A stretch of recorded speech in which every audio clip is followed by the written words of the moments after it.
I want you to just take a second and imagine biting into a perfectly ripe summer peach. Oh man, the best feeling. Right. You know the exact kind I mean. The juice is literally running down your wrist. You feel that, like, signature fuzz against your fingertips. Yeah, and you get that massive hit of that floral, honeyed sweetness. Exactly. It's an entire sensory experience. But what if I told you that in that exact moment of, pure sensory indulgence, you're actually deploying this highly complex chemical defense system straight into your bloodstream, It's wild to think about. like a system that actively stops your cholesterol from rusting? I mean, it completely reframes the whole experience, doesn't it? We tend to separate our culinary pleasures from our biological necessities. Yeah, totally. It's Hmm? either a treat or it's like medicine. Exactly. We view things as either a decadent treat or this clinical, boring health tool. But the notes and the scientific breakdowns we are looking at today for this deep dive, they just shatter that division completely. They really do. And the mission for this deep dive is to basically decode the mechanisms hidden inside that fruit. Right, because we're analyzing the specific bioactive compounds, the vitamins and the minerals that are concentrated in the flesh and the skin. Yeah, we have this massive stack of nutritional research in front of us, and the goal is to map out exactly how this simple, seasonal indulgence acts as a multitasking agent. For your skin, your digestive tract, and your metabolic health, it's doing a lot of heavy lifting. It really is. So I think to understand how a peach operates, we should probably start where the fruit itself interacts with the world, right? Like the surface. Makes sense. The skin of the peach. Yeah, because there's this direct causal link between the compounds synthesized in the skin of the peach and the structural integrity of your own human skin, Yeah, so when you eat a peach, we are looking at a massive influx of beta-carotene, vitamin C, and essential carotenoids. which sound like buzzwords, but they actually do something. Exactly. These aren't just passive nutrients just sort of floating around in your body. They are active biological inputs. Right. So the body takes that beta-carotene and it synthesizes it into vitamin A. And that vitamin A operates as a critical signaling molecule. Wait, so it's actually giving orders to your cells. Basically, yeah. It effectively instructs your skin cells to accelerate their turnover rate and initiate cellular repair. Okay, that's fascinating. And the sources highlight that this vitamin A conversion is specifically defending against the daily wear and tear of, like, UV radiation damage. Right, from the sun. Yeah, but the cellular turnover driven by that vitamin A, Right. it doesn't just work in isolation, does it? Because I like to think of it like a microscopic repair crew being dispatched to fix the damage. That's a great analogy, actually. But the new cells, they need, like, physical scaffolding to build on, right? Mhm. Which is where the vitamin C comes in. Yes. The vitamin C is the essential cofactor for collagen production. Without vitamin C, collagen synthesis just stalls. It stops. And collagen is basically the holy grail for skin. Pretty much. I mean, collagen is the structural protein that dictates elasticity, hydration, and just overall tissue resilience. So they're working together. Exactly. You have the beta-carotene-derived vitamin A initiating the production of new cells, and then the vitamin C providing the resilient, cross-linked structural matrix to actually support them. Okay, so that totally explains the regenerative side of the equation. But the sources also focus super heavily on defense. Right, the antioxidants. Yeah, specifically how the antioxidants in peaches neutralize free radicals from, pollution and sun exposure. Which is a huge deal for anti-aging. Right, but mechanistically, how does that actually play out? Because we all know free radicals cause premature aging, but how does an antioxidant from a peach actually disarm a threat that is as microscopic and, like, volatile as a free radical? Okay, so it all comes down to molecular stability. Okay. A free radical is really just an unstable molecule that's missing an electron. Just one electron. Just one. But because it's missing that piece, it is highly reactive. It will violently tear into your healthy skin tissue, literally ripping apart your cell membranes and that collagen matrix we just talked about, just to steal an electron and stabilize itself. Wow. So it's just destroying everything in its path to get what it wants. Exactly. And this microscopic structural damage is what we call oxidative stress. On a macro level, that manifests as wrinkles, sunspots, sagging skin. Okay, so where does the peach come in? Well, the antioxidants in a peach arrive with surplus electrons. Oh, I see. Yeah, so they interact with the free radicals and they readily just donate an electron. They willingly hand over the missing piece Exactly. Which neutralizes the free radical instantly. and stops that whole crazy chain reaction of tissue degradation. Right. the structural damage is halted right in its tracks. That is incredible. And you know what's really fascinating in our notes? The historical data. Oh, the traditional herbal medicine stuff. Yes. Traditional herbal medicine across multiple cultures has revered peaches as this skin-nurturing fruit for centuries. Yeah, long before they could look at cells under a microscope. Exactly. I mean, they obviously lacked the microscopic vocabulary to describe, electron donation or collagen synthesis. Right, they weren't talking about free radicals. No, but they observed the phenotypic results. They saw that consistent consumption of this fruit yielded this visible resilience against the elements. Which really proves that modern science is often just catching up to ancient observation. Completely. It's just providing the molecular explanation for what traditional healers already mapped out way back when. Yeah, but, those antioxidants neutralizing free radicals on the surface of your skin, they're essentially useless if your body isn't absorbing and processing them efficiently in the first place. Ah, right. The outer armor requires an inner processing center. Exactly. We have to move from the skin to the gut. Okay, let's go there. Because the systemic absorption of all these bioactive compounds relies entirely on the efficiency of your digestive tract. Which makes sense. If your gut is a mess, nothing is getting absorbed. Right. And this is where the specific physical and chemical composition of the peach, particularly its fiber profile, becomes so critical to your metabolic health. Okay, yeah. The research details how a medium peach contains an incredibly precise balance of soluble and insoluble fiber. It's a very specific ratio. But looking at the mechanics of that, how does the gut reconcile those two conflicting actions simultaneously? What do you mean by conflicting? Well, you have insoluble fiber acting as this physical sweeper to speed up transit time. But then soluble fiber forms a viscous gel that slows things down. Ah, I see. Well, they don't actually conflict. They operate synergistically just across different stages of the intestinal tract. Okay, break that down for me. So the insoluble fiber provides the necessary physical bulk, right? It maintains mechanical pressure against the intestinal walls, which stimulates peristalsis. That's the muscle contractions, right? Exactly. The contractions that keep waste moving efficiently. It prevents the stagnation that leads to localized inflammation. Okay, so I like to think of it like a highway system for your gut.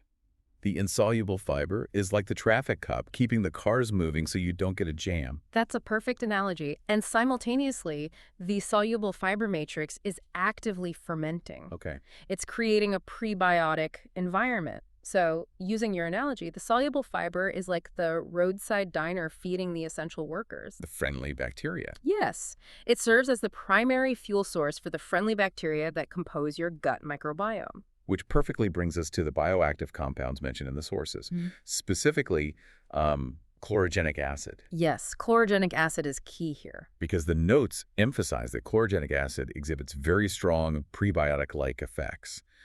But okay, I actually need to challenge a super common habit based on this research. Uh-oh, what habit? Well, the data explicitly states that chlorogenic acid is highly concentrated in both the flesh and the skin of the peach. Yeah, that's right. Meaning, anyone out there who meticulously peels their peach to avoid the fuzz, you are actually tossing a primary anti-inflammatory agent straight into the compost bin. Oh, absolutely. They are drastically reducing the biological value of the fruit.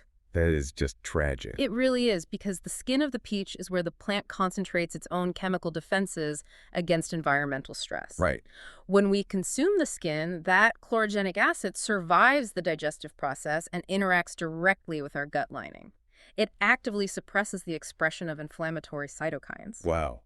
So if we go back to visualizing the gut as like an industrial processing plant peeling the peach, means you're still providing the mechanical brooms, the insoluble fiber, to sweep the factory floor. Right. But you're actively starving the metabolic engineers. You're depriving your microbiome of the chlorogenic acid it literally needs to maintain the actual machinery. That's exactly what's happening. And when the microbiome is starved like that, the gut lining becomes compromised, which triggers low-grade systemic inflammation. And systemic means it affects the whole body. Entirely. The immune system detects the localized distress in the digestive tract and mounts this chronic low-level response. Your body is essentially fighting a phantom war. A phantom war. That sounds exhausting. It is. This constant state of immune alert drains cellular energy, your ATP. It causes cognitive fog, and it severely disrupts how your body partitions and stores calories. Wait, really? So it can actually affect your weight and metabolism? Oh, absolutely. Wow. And the sources link the presence of chlorogenic acid directly to supporting metabolic homeostasis. Mhm. So shutting down that phantom war is what allows the body to finally return to baseline. Exactly. Metabolic homeostasis just means your system isn't constantly reacting to biochemical alarms. Right. By feeding the microbiome the dual fiber matrix and the chlorogenic acid from an unpeeled peach, you are chemically signaling to your immune system to stand down. So everything just works better. Yeah. Your body processes energy efficiently, your blood sugar remains stable, and that whole systemic inflammatory burden is lifted. You probably just feel better day to day. You do. You feel physically lighter and mentally sharper because your biological resources aren't being squandered on a false alarm. That makes total sense. Okay, so once that chlorogenic acid has modulated the inflammation and all those nutrients are successfully absorbed across the intestinal wall, we have to look at the delivery network, right? The cardiovascular system. Right, because the gut extracts the fuel, but the blood vessels and the heart muscle, they carry the ultimate responsibility of distributing it everywhere. Exactly. And the efficiency of that distribution network relies really heavily on hydration and electrolyte balance, which introduces the third major pillar of our deep dive. Hydration. Okay, so the sources point out that peaches are 89% water, Yes. but I mean, there's a logistical contradiction here that I feel like we really need to unpack. What's that? If a piece of fruit is nearly 90% water, how is it physically possible for the remaining tiny fraction to pack such a heavy-hitting, biologically significant dose of potassium and complex polyphenols? It just seems disproportionate. I get why you'd think that, but you have to understand that the water isn't just empty filler. Okay, what is it then? It acts as a highly efficient biological solvent. Oh, interesting. Yeah, so during the growing process on the tree, the plant utilizes that water to pull essential minerals, primarily potassium, up from the soil, and it distributes them throughout the cellular structure of the fruit. So the water is basically the transportation system for the nutrients. Exactly.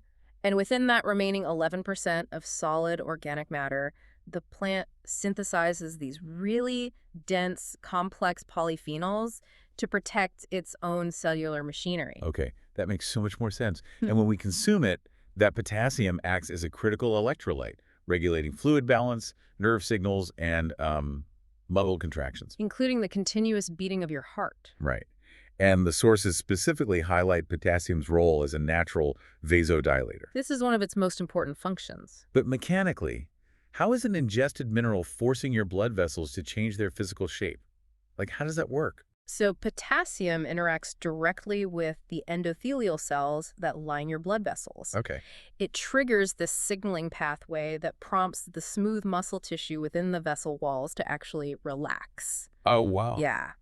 And when the muscle relaxes, the internal diameter of the blood vessel naturally widens. Okay, so it's the exact physics of, like, a kinked garden hose. Perfect analogy, yeah. If you're pinching a hose, the pump, which in this case is your heart, has to generate massive amounts of pressure to force fluid through that narrow restriction. Right, which causes high blood pressure. So the potassium acts as a mechanism to literally unkink the hose. Exactly. The vessel widens, the internal pressure drops immediately, and you significantly reduce the mechanical strain on the heart muscle. It completely mitigates that cardiovascular wear and tear. That is so cool. But widening the vessels is only half the cardiovascular defense strategy provided by the peach. Wait, there's more? Oh, yeah. The sources point to clinical studies on stone fruits demonstrating that their unique blend of polyphenols actively manages cholesterol. Oh, right. Specifically, these polyphenols prevent the oxidation of LDL cholesterol. Okay, let's clarify this oxidation process because, the term bad cholesterol gets thrown around a lot without any real context. It really does. People think LDL is just poison. Exactly. But LDL isn't inherently dangerous, right? It's just a necessary lipid transport molecule. What? Your body needs it. The biological threat only emerges when that LDL molecule becomes oxidized. Precisely. And remember those free radicals we discussed earlier? The ones attacking the skin? Yeah, the ones stealing electrons. Well, they can also penetrate the endothelium and attack lipids right in the bloodstream. Oh, no. Yeah. So when a free radical steals an electron from an LDL molecule, the LDL becomes oxidized. It changes on a structural level. Yes. It becomes highly reactive, sticky, and super prone to embedding itself right into the arterial walls. So the cholesterol literally rusts. That is exactly what happened. Just like oxidized metal becomes all jagged and corrosive, the oxidized LDL forms this jagged arterial plaque. And that plaque buildup achieves the exact opposite of the potassium-induced vasodilation we just talked about. Right, it's narrowing the hose again. It physically narrows the arteries, forces the heart to work exponentially harder, and triggers this whole cascade of cardiovascular risks. But here is where the polyphenols found in the peach come in. Okay, how do they help? They circulate through the bloodstream and act as a chemical shield for the LDL molecules. Oh, well. So they intercept the free radicals. Exactly. They intercept them and prevent the oxidation, the rusting, from ever occurring in the first place. That is amazing. It really is. You are deploying a dual-action cardiovascular defense. The potassium relaxes the physical tension of the vessel walls, while the polyphenols ensure the cholesterol within the blood remains smooth and functional, which prevents plaque formation.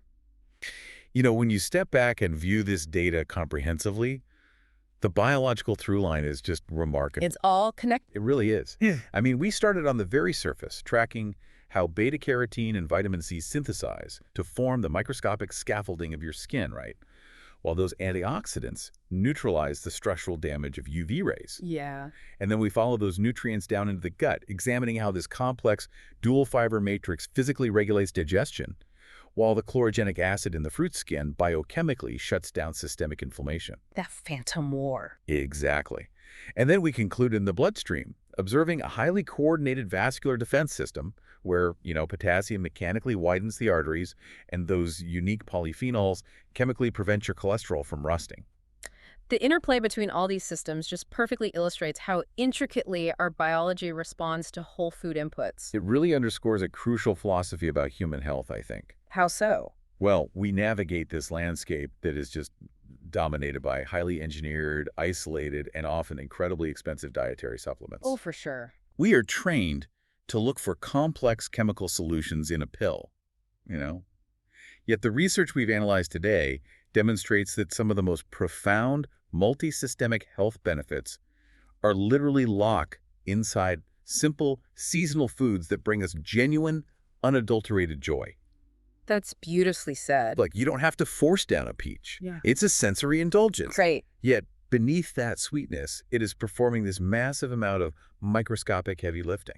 Acknowledging that alignment between sensory pleasure and profound biological utility, it really changes how you approach your diet. Totally. You stop viewing a piece of fruit merely as a source of carbohydrates or calories, and you begin to understand it as this sophisticated biological toolkit designed to maintain your systemic homeostasis. Absolutely. Well, thank you for joining us on this deep dive into the science of the peach. That's been great. And I want to leave you with a final thought to mull over as you walk away from this material today. Oh, I like this. We noted how traditional herbal medicine recognized the skin-regenerating power of peaches centuries before microscopes could ever identify vitamin C, and long before biochemistry could map the cellular pathways of chlorogenic acid. They just knew it worked. Exactly. They knew the protocol worked, even if they couldn't see the molecular blueprints. So it begs this fascinating question, right? What's the question? What other seasonal traditions, what forgotten family recipes, or ancient culinary pairings are sitting in your kitchen right now, holding these complex, invisible defense mechanisms for human health, just waiting for modern science to finally catch up? That's a great thought to leave on. Keep questioning, keep exploring, and we will see you next time.